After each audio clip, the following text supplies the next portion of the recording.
if you want to support the show, any of the shows, either this or whichever show, I'm not on right now because this is just a blanket ad for all of them, and the website, you can go to bewareofspoilers.com. In the description for any of the episodes of Beware of Spoilers, there is the option to donate. If you don't want to donate that way, you can donate directly through the website. We do have that, mwpnews.com. And if you don't want to support that way, then going to mwpnews.com will help out because we have ads there. We don't want to keep it, where there's a lot of ads. There's a few ads. But the point is we want to make it so that way, we can sustain this for the long term. If people donate, we're never going to paywall anything, I don't think, as of right now. But if people start donating, we'll start doing cooler and cooler stuff. Like donations are how we get to cover stuff like Tribeca and other, film festivals. And, we may be able to bring on more people to help out. So if you want to help out the show and you want more content from us, by all means, even just going and giving us a 5-star rating on Spotify helps out a lot. But that's it. That's the only ad we'll have on the podcast ever. But here's whatever podcast you're going to be listening to.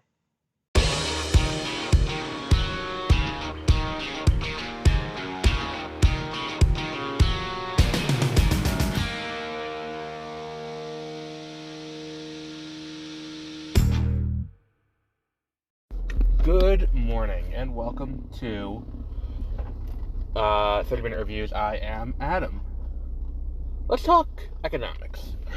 Because something happened yesterday that's kind of major that I feel needs to be addressed. And I'm sure it will be. It happened kind of late yesterday.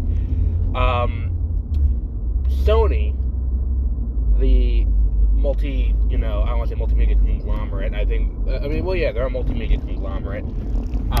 Announced they had acquired Alamo Drafthouse. Now, here's the thing about this. Let's talk about vertical integration, which is something you may not have heard about since, U.S. history in middle school or junior high or high school. Vertical integration was is an economic concept that was targeted by antitrust legislation in the in the late 1800s, early 1900s. Part of the Roosevelt era, the Teddy Roosevelt era, antitrust legislation. Because businesses started to expand in a way that was not conducive to the longevity of people. And people's, economic health and all of that. So what ends up happening is you end up with all these laws being passed that are designed to, try to keep businesses in check. Which is why, you end up with, the FTC spending as long as it did, trying to make sure that Microsoft buying Activision wouldn't shift the marketplace too much. I disagree with their decision. I think that this is and I've talked about it before on this show. There's episodes about why I think Microsoft should not have been allowed to buy Activision and how it relates to Call of Duty with Sony. But that's not what we're here to talk about today. We're here to talk about vertical integration. Now, vertical integration is a method by which a company will... What the fuck are we doing today? A company will attempt to cut down on costs through... they're putting a sidewalk in. A company will attempt to cut down on costs through owning every step of their business. So say I have an ice crate, and let's use light bulb. Say I make light bulbs, and I want to sell the light bulbs as cheaply as possible. The easiest way for me to do that is to, buy the light bulb from someone else, sell it to another person, and you're a reseller. If you produce the light bulbs, if you make the light bulbs, then what you have to do is you have to cut down the cost to get it. And the way to do that is I'm going to own the glass, I'm going to own the metal that's used in like the filament and all of that. And then the other thing you want to do is you want to own the trucking company who's going to deliver your light bulbs. And all of that is to say that, you know, if you do that from within, that's fine. Like, if I own this company that, you know, makes light bulbs, and then I'm like, okay, well, I want to start doing my own delivery, so I buy a truck and hire a guy, that's fine. Because that's me, you know, deciding to expand my business, and that is totally okay. I'm not influencing the market in any other way. If I were to go and buy a company out, like, say I have I'm you know, I have my light bulb company, and I go and like, oh, this, you know, I buy this trucker, like, okay, that's a problem. That's where the problem comes in. And to put this, you know, probably a little bit more eloquently, it's the difference between Amazon starting their own delivery business and Amazon buying out FedEx to do the delivery part. And you're probably looking at this and being like, okay, but how does this relate to what we have going on here? Because this is simply, like, this is not exactly the same thing, but it is how does this relate to movies and this? There was an agreement, I forgot what the agreement was called, but it was struck down fairly recently, that said that no studio could own a theater. And the reason for this is the studio could give a better deal to the partner theaters that they owned than the other exhibitors. So Sony could give a better deal to now Alamo Drafthouse than it could give to what other one? To like AMC or Regal or Cinemark or Odeon Abroad or anything like that. I think this is a harbinger of things to come, because like Amazon, I believe, did open its own theater, or they bought one theater and it's like, this is our Amazon theater, which, like, okay, fine, you own your one theater. And I think that's very... Why are you doing construction on every fucking road today? Like, it's just bizarre. So, with that said, the question becomes, where are we, you know, like, how are we handling this? Like, how does the industry grapple with the fact that now one of the major studios, in this case Sony is one of the major studios, now has, you know, their own theater chain? And my concern is, and this is an actual concern I have now following this agreement and following what happened here. What if Disney, or, because right now I don't think Warner Brothers has the capital on hand to be able to do this. I think Disney does. I think theoretically Netflix does. I think theoretically, I'm trying to think who else has the money right now to be able to do this, because Paramount doesn't. Paramount's in M&A situations, so they don't have the capital on hand to be able to buy a theater chain. Amazon probably does. I mean, Amazon definitely does. And I feel like there's one other big one that I'm forgetting. Lionsgate probably doesn't. Although that's the thing, right now we're in a situation where theaters are kind of on the edge. And what we're looking at here as part of this is, because Sony is doing that, Sony could opt, I mean, they wouldn't, because they'd lose a ton of theaters for their major releases. Like, they wouldn't want to not have Ghostbusters playing in 4,000 screens or 3,000 screens. They'd want to have it, like, they would definitely want that. They're not going to do it for their major release, but their smaller releases, they may go, well, you know what?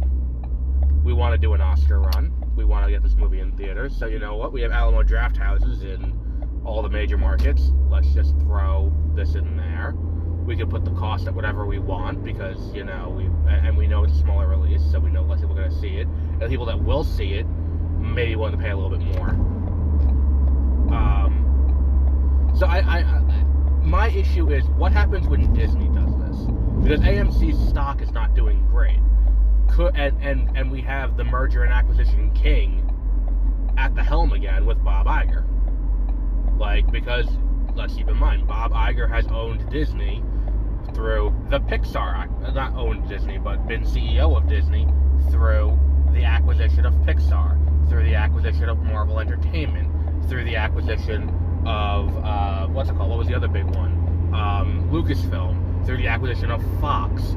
Like, if, with him at the helm, I think there's a real situation in which Disney makes a move for one of the other major theater chains.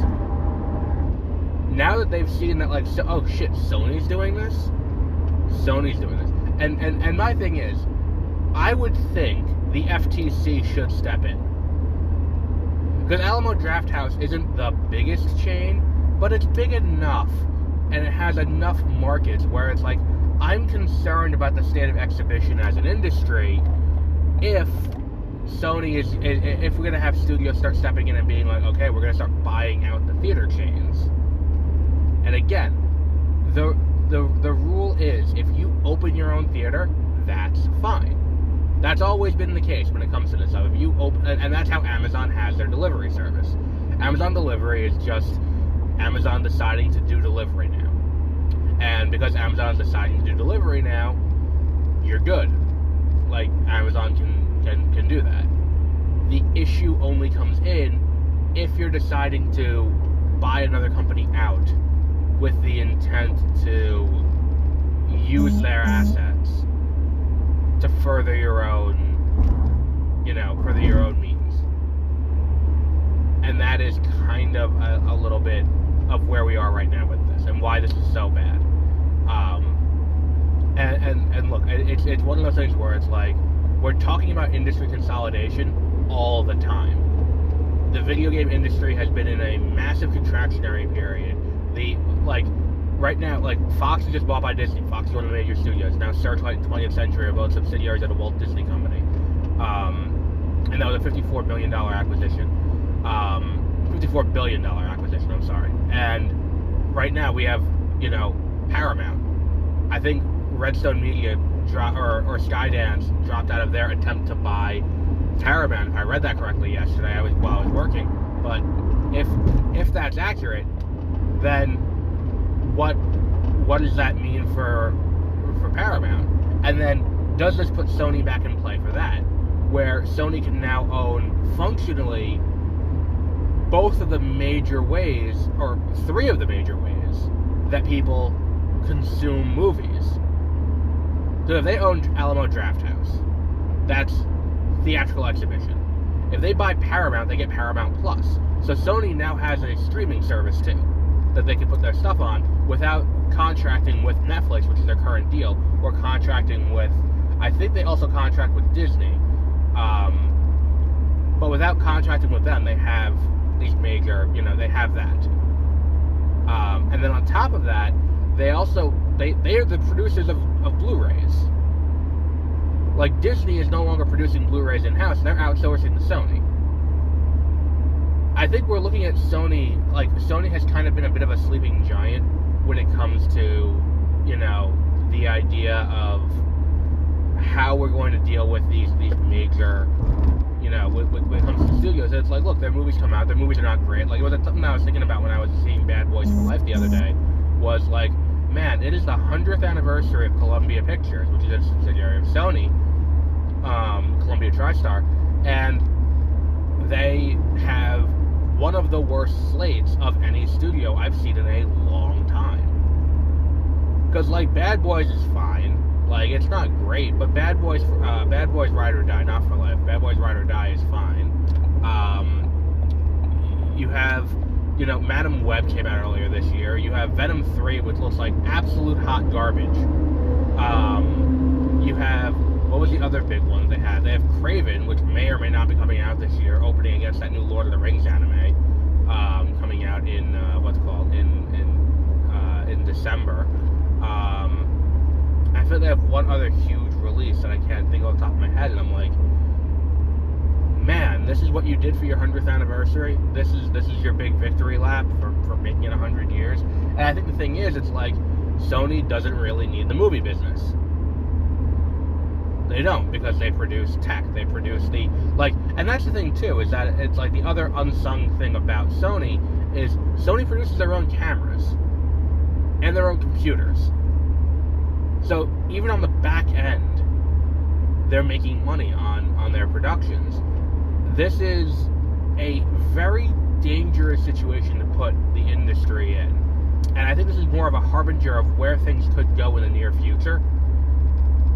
And I think we need to, this is something that like, look, the FTC did not step in when it should have to stop Microsoft from buying Activision.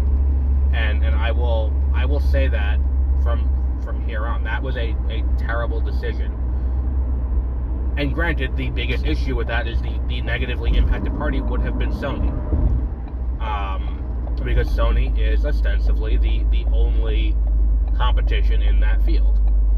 Like, Sony is the competition for Microsoft. Look, Nintendo is there, but Nintendo isn't concrete competition. Nintendo isn't there to, like, actually do any competition. But at this point, what are we looking at here?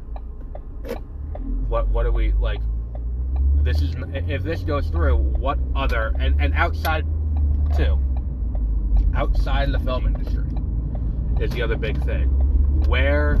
What's the next thing that this happens with, where we just allow one big company to buy another big company? And then on top of that too, like, there's gonna be layoffs at Alamo Drafthouse because Sony has people already who can handle a lot of these things.